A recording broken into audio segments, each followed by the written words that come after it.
Hello students, आज की हमारी स्टोरी है द क्लेवर फार्मर, चतुर किसान।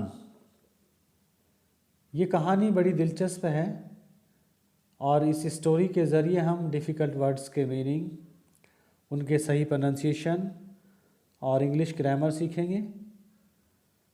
तो चलिए स्टोरी को शुरू करते हैं। Once a farmer had a goat, a bundle of grass and a lion.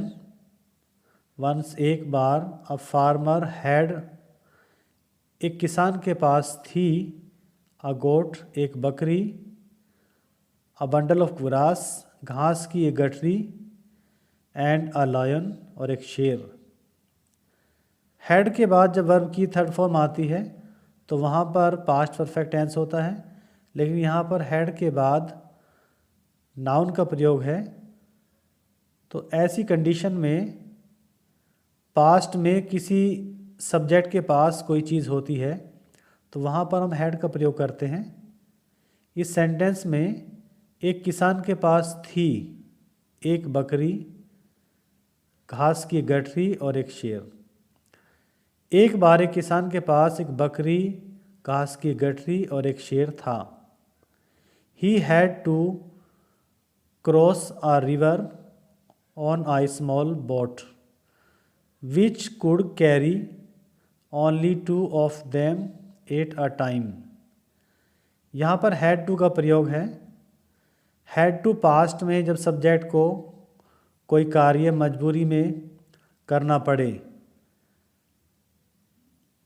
उसको एक नदी पार करनी थी या करनी पड़ी।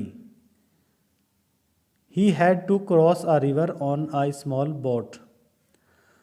उसको एक छोटी नाव पर एक नदी पार करनी पड़ी। Which could carry only two of them at a time. जो at a time एक समय में, only two of them उनमें से सिर्फ दो को ले जा सकती थी। कुड कैन की पास्ट फॉर्म होती है which could carry only two of them, जो उनमें से सिर्फ एक समय में दो को ले जा सकती थी। The farmer was in a fix, किसान परेशान था। इन ए फिक्स एक मुहावरा है, एडियम है। किसान परेशान था या किसान असमंजस में था। If he takes the lion first then the goat would eat up the grass in his absence. यदि वह शेर को पहले ले जाता तब the goat would eat up the grass in his absence, तब बकरी उसकी अनुपस्थिति में, एब्सेंस अनुपस्थिति में घास को खा जाती। If he takes the grass the lion would eat up the goat, यदि वह घास को ले जाता तो शेर बकरी को खा जाता। एट लास्ट अंत में, he found the perfect solution. Found मिल गया, फाइंड की सेकंड फॉर्म है। सब्जेक्ट के बाद जब वर्ब की सेकंड फॉर्म आती है तो वहाँ पर पास्ट इंडेफिनिट टेंस होता है। उसको मिल गया द परफेक्ट सोल्यूशन, सही समाधान। अंत में उसको सही समाधान मिल गया। He first took the goat and left it on the other side of the river. वह पहले बकरी को ले गया एंड और लेफ्ट इट और उसको छोड़ दिया। लीव की सेकंड फॉर्म में लेफ्ट, पास्ट इंडेफिनिट टेंस है। Left it on the other side of the river, और उसको नदी के दूसरी ओर छोड़ दिया।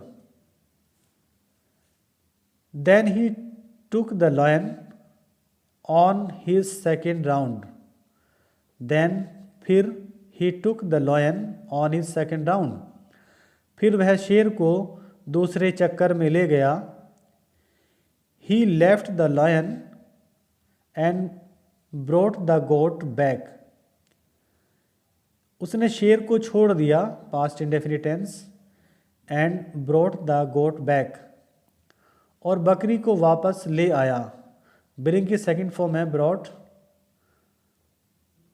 ले आया, brought back वापस ले आया, और बकरी को वापस ले आया.